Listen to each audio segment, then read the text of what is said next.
Welcome to another episode of Husbands Watching Housewives. I'm Scott. I'm Jeff. And we just watched the season finale of The Real Housewives of New York City. Yes, we did. And boy, do I feel like a jerk for not liking Ubah last week. Yeah, I was like calling for her to like be fired. Well, no, not we would that. never do that. I'm calling, maybe suggesting that we should. Yeah, we'd be fine without her and without Brynn. Yes. And now I just don't know what to think. Well, I mean, I think she's still probably like Brynn called her, what did he call her, like an overgrown... 6 foot tall toddler? Toddler, yeah. I do. I think she probably still is that. But, yeah, given her reaction when she finds out what she was accused of, I do tend to believe that Ubah was... Ubah would not have said those things if she remembered. Yeah. Well, so let's, I guess I think this has become our thing. So where did this begin? Well, I mean, it really is. Where did they begin? It's a lot because, I mean, first off, they cover so much before the ultimate, the ultimate twist. Yeah. Yeah, it's weird that there's a twist after all that. Right? Like, I thought it was going down one path, and then when she brought that up, and I was like, whoa. Are you just when you thought they would zig, they zagged? No, I wouldn't put it that way, but that works. I thought we were just like still hyped on, Whoregate, right? During Puerto Rico, and then it becomes, yeah, right. So yeah, by the way, so we're doing like something we've never done before, which is watching Beverly Hills and New York back to back and recording shows. So you're doing that wrong. We watched Beverly Hills, come up and record. Yes. Went back downstairs, watched New York, and now we're back up here recording. Hence, we're in the same outfits. Sweaters and plaid. Sweaters and plaid. But hopefully... We should have switched sweaters. Oh, we should have changed sides or something. Doesn't make it said. Much like Girl on SLC, like... So you're just saying that I get to show people this horrible scar on the side of my face for the rest of our podcast? Horrible scar? Yes. Like, you're not... I had them dig cancer out just for your peace of mind. Look, you don't have the Todd Manning scar across... Do you know that? No, I don't. Okay, Todd, he was a character on My Life to Live, and he had a scar. Oh, yeah. No, that's a little bit too deep of a cut for me. Hey, hello! So, I honestly, with Beverly Hills, sorry, New York, New York. Sorry. Where are we? I'm tired. What city are we in? Yeah. The first thing they resolved was Aaron talking crap about them. Oh, yes. Like, you forget that even happened. I feel like she still kind of weaseled out of that a bit. She did. The main thing was that really should have been talked about in regards to Jessel, aside from like she takes too many photos, whatever, is the issue that her husband never apologized aside for calling her a bitch and bipolar. Right. So I think that's the most important thing. And then I know Jessel can't control Pavitt or vice versa, but for him to not say anything, like you don't have to have a relationship or a friendship. We're not talking about PK and Kyle here. It should just be like, I want to apologize for that. And they move on. They don't need to hang out at parties, like it. Just apologize. Like you were so wrong. Yes, I was wrong for insinuating that you're going to wherever he was going to. Thailand. No, and you get up on me, Vietnam to have sex with people, but also he was wrong for calling her a bitch and bipolar, point blank period. They don't cancel each other out, Jessel. That really annoyed me. Right. That does not cancel each other out. No. Agreed. I do like that Jessel used the term sexual tourist, because sex tourism is a real thing, but at the same time, I just enjoyed the expression. Is it? Yeah. I mean, don't ask me to define it. I'm not Merriam-Webster. No, it's just basically, like people go to Thailand all the time to, as tourists to pick up the lady boys. Any country you could go to. You go to Denmark, to Amsterdam for the... Or you can go to France and do an Eiffel Tower. Well, you can do an Eiffel Tower anywhere, I'm told. But you think you do it in France and Paris, that's a real thing. Anyways, I digress. Yeah, we are digressing really hard. Yes, but they did patch that up. Aaron, I think, got off easy. But definitely, she didn't have to do an Eiffel Tower. That's how she got off easy. Yeah. What irritates me, and I don't know why, this happens from time to time when we watch these shows, I get somewhat indignant that, the editors tricked me, because when they showed Erin kind of downplaying it last week, her involvement, they did not include her saying to Jessel that, you really should, she's mad that Pavitt didn't apologize. That was not mentioned last week. I feel like it was, but I feel like there's another scene that they didn't show. I don't think it was mentioned.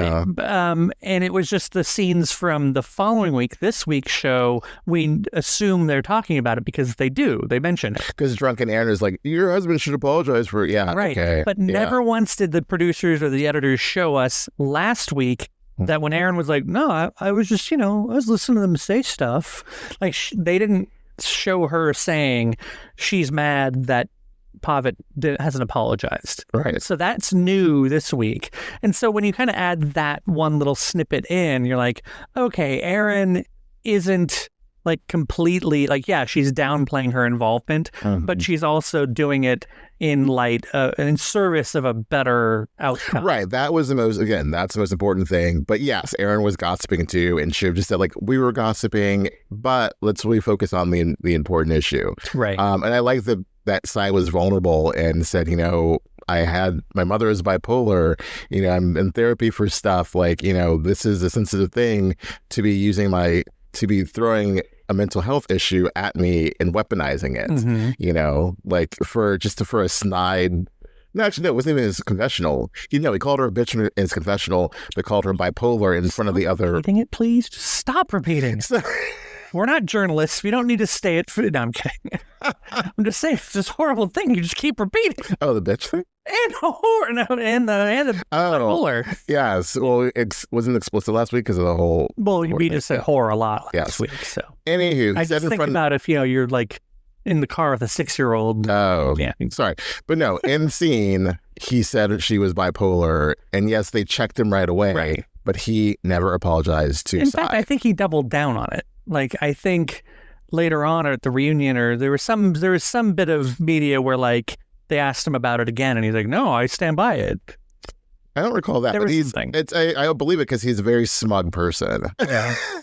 So. And then what was next was they confronted Ubah about you just can't go around calling Brynn a whore. Yes. For whatever reason, it's definitely triggering to her, and just don't do it. But before that, because it's a fact in the timeline. Brynn, while they were having one discussion with talking to Ubah, Sai and Erin, Brynn told Jessel and. Well, hold on. I think you're jumping over the fact that Rebecca comes in and tries to remind them that they've been drinking on an empty stomach, and they all laugh like, "Thanks, Mom." That was hilarious. Like, you guys, you need to eat something. Just pulling the pizza box. Like, I'm gonna heat this up. Everyone, come eat, okay? It was really sweet. You're too hyped up. It was sweet of her to do that, but also, like, I have to give it to Raquel, Jenna, and Rebecca that they were just all like the sane ones there, like being like, I don't know what's going on over there, but they literally like, I can't even make like heads or tails of this. They're just like, I'm gonna go to sleep now. Take my nap, or try to. But so while that was happening, while Rebecca was saying, Brynn told Raquel and Jessel that she had been raped, and that Ubah knew about it, and how dare she basically throw out these horrible accusations at her, when she knows this, and even before that, it talked about, like, why do I have to be like having sex with people for money? Like, why is it, why is that the only way a black woman can move forward? Basically, just wrapping it all together, and then came the assault part of things, and they didn't know. They were upset about it. They were comforting her. Raquel said in her confessional, "I can't see Ubah the same way." It was just really, really bad. And then I think that's the worst part is that when you. I don't know. That's where I think it's easy, not the worst part, but I think it's really easy to feel like, for Raquel especially, to be like, I feel so manipulated, because I've had that happen. That's one of the reasons I, had a falling out with one of my friends, is not sexual assault, but over the fact that, like, I completely, based on someone's telling me something, totally like lost all respect for one of my friends and started treating them a certain way because I believed based on information that you were told that wasn't necessarily true. And then later on, I found out that my friend who, you know, told me the original piece of news was completely lying to me. And I completely misjudged the situation. I completely unfairly treated my friend, you know, a good friend of mine. And I feel like a complete dick about it. You know, like to this day, I just feel horrible about it. And that's why I don't talk to one certain friend, the one, you know, who did all that. No, and it's like to be jerked around like that. And I feel for Raquel because, you know, it's a new situation for her. Not totally new, but like, you know, being thrown in this group and then like you're super tired. They've been up all day. She just wants to go to bed, and then getting this information that's horrible. And they've been screaming all day too. You know, she feels horrible for Brynn, and then it just goes sideways. So So Jessel tells Ubah after cameras go down. No, actually, sorry. Let's go back because Ubah, I gotta sort this out. Ubah tried to apologize to Brynn. Brynn wasn't buying it. Said it was performative. Right. Walked away. Let's all go to bed. Let's be done with it. And then Jessel tells Ubah. And I will say, Brynn wasn't wrong because. But they were hashing the semantics over it. No, Ubah was apologizing for the sake of the group. Well, and Ubah was apologizing for saying that, well, for sure. But she was also apologizing, but she got locked on this idea that she'd never said the sucking part. Giving oral for the job. But she did say, I don't know if maybe you might have. It was semantics. Yeah, so she was getting hung up on the fact that I never said those words. You said those words. And not seeing the overall thing that like it's just bad in general. I'm apologizing for suggesting that you're using sex to get ahead. Yes, knowing what they all know for a fact that Brynn is triggered by this because people have said it, like Jeff Lewis, or insinuated it, and this idea that she doesn't have a real job and she gets, you know, she advances by giving you know sexual favors. So it was doubling down though. Like, I didn't say it that way, or you said you had a, if Ubah could only have just said, I'm apologizing for suggesting you use sex to get ahead. Yeah, that was wrong of me. I think she believed that. I agree, but I think she got all when Brynn wanted to hear the exact words, and Brynn kept putting misquoting what she said. Ubah should have looked past that and just said, you're right, I'm sorry. But that's just an overall apology of like, you know, I shouldn't have said anything about sex. Yes. Yeah. To advance or to get this job on this TV show. Right. You didn't do a job to get the job. Right. Exactly. So before we get into the back and forth of it all, like the other woman said, we believe for sure that Brynn was assaulted. That's not the thing in question. What's in question is, did Ubah know? So when Jessel tells her this whole thing, and poor Jessel, you know, like she's just trying to give her a heads. You'd say yes, trying to give her a heads up, and I'm glad the cameras weren't there because it sounds like it was really horrible. Ubah's reaction, the fact that they said that she was in the fetal position, like rocking, and just so upset and. I think also probably questioning herself, like, wait, did I know? Did she tell me? But then knowing, no, of course I didn't know. I wouldn't have said these things. You know, I wouldn't, you know, no matter how I feel about her, no matter the fight we're in, I wouldn't be so mean if I knew more of the story. Right. And it's just like, whoa. And to see her come out and like, it's interesting having the bird's eye view cameras and like really crappy audio that they should have subtitled. They did not. Right. Irritating. I mean, we could have turned on subtitles, but it would have been so chaotic. It would have caught anything. So, that's why if they just subtitled the things that we needed to know, I would have been thank you, but they did not. But yeah, so to see that was also gave it an extra level. And I think that for once in Housewives history, I think they did a really good job of retelling what happened off camera. Yes. You know, what happened behind closed doors when, you know, the full cameras weren't up. And cameras were, Yeah, if only they did this in Aspen for Beverly Hills. Was that last year or the year before? That was the year before. Yeah. Yeah. But no one, I don't think cameras, it was just Kathy and Rena were there. Yeah, but if they'd still recounted the story properly instead of dancing around it, But anyway, because this they really did. I think they did a good job addressing the situation and being respectful to both sides. To the fact that this happened to Brynn, but that Ubah didn't know about it, and then even going back and giving the amount of admonishing Brynn for whoops. Maybe she didn't know. Well, yeah, like that's the thing. It's like in her confessional, Brynn says maybe she didn't clock it, and then in the room off camera says, "Oh, come to think of it." Yeah. It's just really like, oh no, this is really bad because Ubah just like, as Jessel said, is now traumatized by this because it's, I think it's a combination of things of like, did she tell me? Do I not remember? Wait, no, I would not do that. Why would she say that? And then everyone believes I'm this horrible person who would know these details and would still do this anyway. Right. And say these things to this woman. Yeah. Yes. It's a lot because it's like, she's already not having a good trip. And then, this, it was really, last week on Watch What Happens Live when, Aaron and Sai said it's really dark. I was like, oh, what does that really mean? Like, oh, now I know what you mean. Yeah, it does get very, very dark. Very dark. Yeah. So, I mean, I don't know that we, for those of you who aren't, necessarily watching every minute like we do, I mean, we haven't really come out and said that, like, Brynn goes back in the closed doors and tells the rest of the group. This is after Jessel and Ubah went to the hotel, right? Yeah. I don't think they've.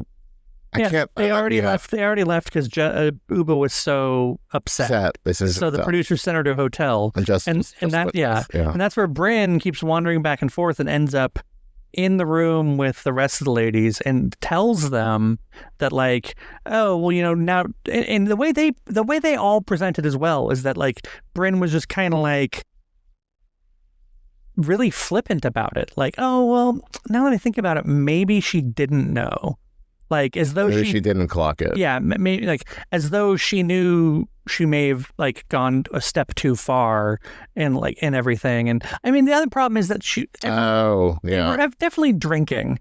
I mean, Brynn was definitely drunk. I think Aaron was drunk, and I think Jessel maybe had a couple drinks, but Sai too, but I know Ubah doesn't drink, so I don't think that was a thing. Anyway, it was just like, it did seem really devious, and so, like, some of the things the other women said about Brynn after the fact, again, I think no one's denying that something bad happened to her and that what Brynn says happened. It's just the way she takes things and twists them to suit her needs at the time, and, like, to make Ubah look bad. Right, to make Ubah look bad on all of them. I mean, so, like, each and every one of them just said, except for maybe Jenna, I think everyone said they would never trust Brynn again. Like, they just can't. Cypher said it. Aaron, Raquel. Yeah. Yeah, Raquel was like, I just checked out. Yeah. I also just wonder why she would bring it up in general, unless, and I don't think it's devious. I think, as Sai said, it's like you just have a habit of lying and lying and lying. Was it just that she really wanted them on her side? And, maybe because it was looking kind of 50-50. But I think they all agreed. No, because, well, here's the thing. They're all saying, like, honey, like, we all agree. She cannot keep calling you a whore. No one believes that you're getting this job because of sexual favors. So they were already there with her, but she had to go the extra mile. We're questioning now by saying this, then to slander Ubah. Yeah. I don't know if it's devious. I think it's a very horrible thing to do. Yeah. So is that, I don't know. I think the two things, like, one, she was definitely drunk. It's no excuse, but, you don't necessarily connect all the dots when you're inebriated. And then two, I think that she may have not comprehended necessarily how horrible she was painting Ubah by suggesting, I think once they connected the dots, the other women, in saying that, like, wait, so Ubah saying all these things to you after she knows this? Because it was even they were saying like Brynn left the room and came back a couple times before going, I think I might have screwed up on this. Maybe Ubah didn't know. Right. And I think it took her a little while for her to understand and her to clock that she just made Ubah out to be like the devil, which really isn't the case. And so she was trying to backpedal, but it was a little too late. And then on top of that,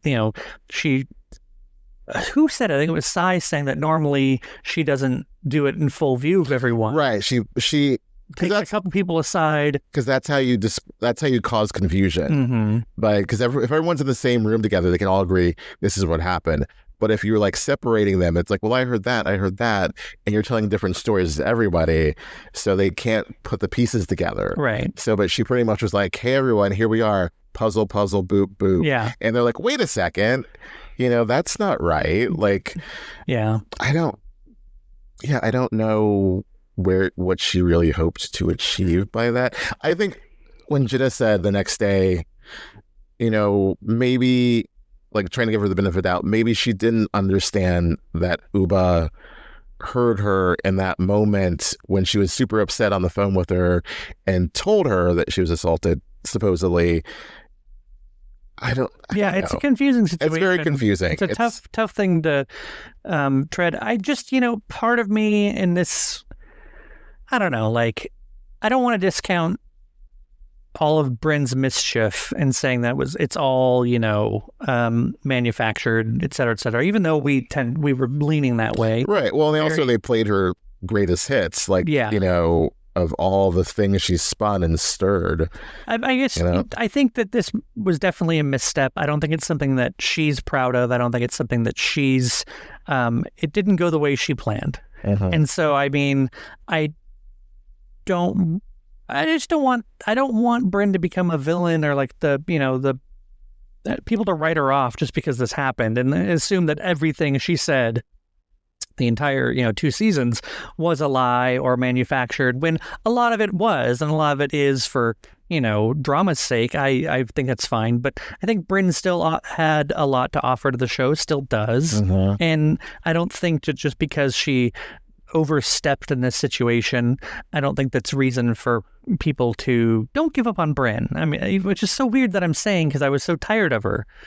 But because it's like, you see, there's more to it. It's not, right. I didn't forget, but like, I wasn't thinking about last season and how she told us so much of like, how she didn't have the best childhood, and hasn't had the best experiences with people as an adult, and then now this season hearing about the sexual assault. Like, there's a lot of issues there I don't think she's really addressed, and her coping with them isn't healthy.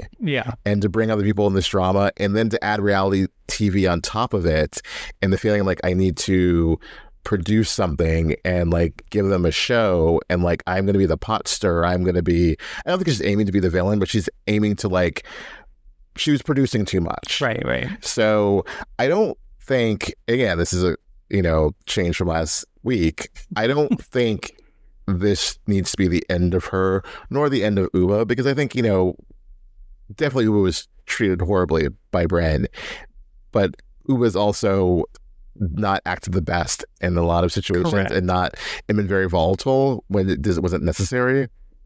So they both have not been at their best like this season. But now I want to see where this goes, if they can move forward from this.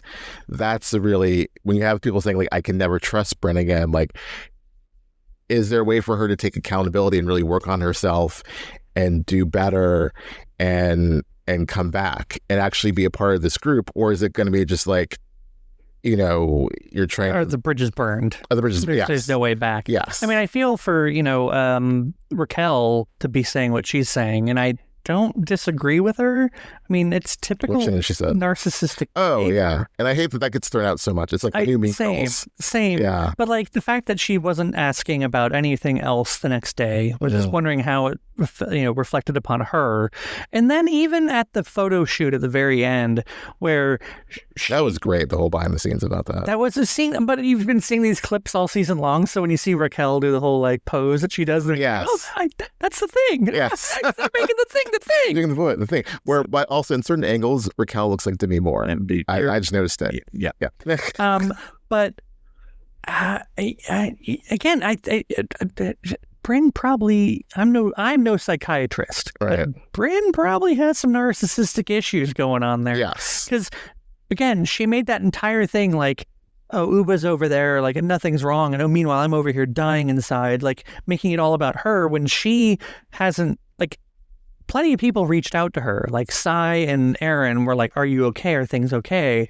In text and in person. And she's like, no. Like, and she's just like making it seem like no one's on her side when people are clearly trying to be on her side. Yeah. In her confessional, she says, nobody cares about me. Like, basically like, screw these women. They're not really my friends. And it's like, they want to be your friend, but you aren't being a good friend in return. I don't think it's a thing about being a good friend or not. I know what you're saying. Well, not good. No, it's not about, you're not handling the situation well. And then when you're called on it, either you run from it, or you act as if nothing is wrong. Right. Like, I think before the photo shoot, like the next day when she's like hanging out with producers and just like, like I should go home. And it's like, and acting as if like the night before didn't happen. That didn't even make sense either, because she was like, well, I can do, like, we can go horseback riding and stuff, but I think I should go home. It's like she was taking Sai's pulse to see, like, how do you feel? Like, I mean, I can go do this, but if you think it's going to be a thing, I can just go home too. Again, she was amongst producers acting like she was a producer. Like, that was just really weird. Yeah. Like, that should have been a scene off camera. Because I saw that, I was like, the whole like I could stay, and I'm sure production was like, well, we have this last day planned, but like there's no like final meal, there's no final activities, like we should just pack this up because this has gone too deep in a really bad direction. And again, there's probably so much more that we didn't see of the circling and the spiraling of that night that was probably even worse. And it's just I feel I think I'm probably landing close to this, like similar to how Jenna is landing. It's like I really hope they don't. Obviously, Brynn has a lot to take accountability for at the reunion. Yes. And I really, really hope that they just don't pile on her so hard that like there's no way out from underneath it. Right. It's not about trying to break her. It's just it's saying, can you acknowledge that you've done these things, and let's try to move past that. Right. But in order to do that, you can't just be like a blanket sorry. It's like, no, like really, you see what you're doing, right? Yeah. Yeah. So I don't know if she's going to do that. I think that's why we're supposed to stay tuned and watch, watch. So I think if she doesn't, then there is no need for her to come back. Because it can't just be... Yeah. Yeah. It can't just be like pretend it never happened. Yeah. Not it, but things never happened. If this was the only thing that, fine, pretend it never happened, but it's just repeatedly over and over and over again, these things she does. This isn't like the petty bullshit of Beverly Hills of like, you broke girl code or you're not being a girl's girl. It's like, no, you did something, you kind of trying to defame this woman's character. Right. Like forget all the plot story you did all throughout the season. This is really, really, really bad. Yeah. And hurt her deeply. Yeah, I mean, there's a few things she could say that I would be like, okay. Like, I mean, if she really leaned hard into the guys, I was really drunk and I didn't know what I was saying. Let's stop now. No. I mean, it's not a factor. No, because she knows what she's doing. She's known what she's doing the entire season. So, like, let's take that out of the equation. Like, yes, of course, they were all drunk, but she knew, So I'm still leaving that door open. I'm closing that door. Well, you can't lock that door. I have a key, so it's just like a non-factor. Like, it's not a non-factor, but I don't think that it's not a magic erase board. It's not a magic eraser. It doesn't erase the problem and clean everything up. I'm just saying that's like one avenue. What do you mean? Like, what is you're basically saying that, like, obviously you're not trying to excuse anything, but you're saying like that played a factor in her not remembering exactly what the conversation was with her and Ubah? Is that what you're saying? No, what I'm saying is, like, if she was just like, I took it way too far because I was drunk. Like, I just thought I was handling it a lot more subtle than I really was, and like I just completely escaped my faculties. And like, had I not been so drunk, I wouldn't have tried to press the issue so hard. And obviously would never have said things that would make people think Ubah's a monster. I think she. Well, see, that's why we're going to tune in and find out. Yeah. So I don't know if that'll even like come up. When they bring this up at the reunion, I think it'll just be like, were you trying to yeah. But that said, I think we've been saying like there should be moving people out, people who suck all the air out of the room.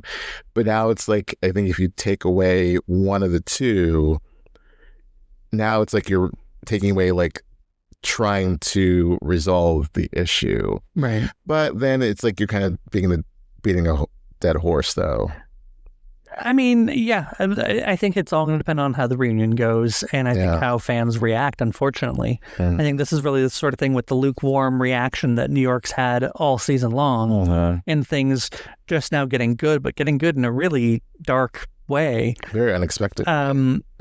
Especially it's so close to the finish line, it's hard to say for sure. So I think that if the reunion is handled well and people respond to how that goes, I think that'll really be the litmus test test the waters as far as what will next season look like, if there is a next season. Right. No, and I hope there is. I just we'll continue to beat this drum that this is a good show and there's something there and these women are interesting and I want to see where they go.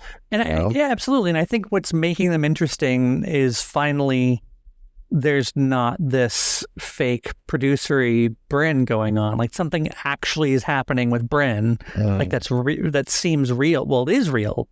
And then same thing with Ubah. Ubah's just not having a temper tantrum over nothing. Right. She's having a temper tantrum legitimately over being, made out to be a monster that she's clearly not. Right. She may be a monster in so many other ways, but this is one that she's not. And so I think there's something worth saying because this is finally authentic. I mean, and in a dark way, yes, but it's real. Yeah, it's what they did to get there.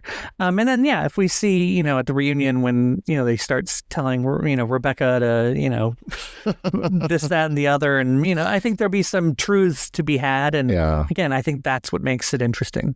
Yeah. Rebecca definitely is one that, now again, not calling for anyone to lose their job, but like, I just don't think this is the right place for her.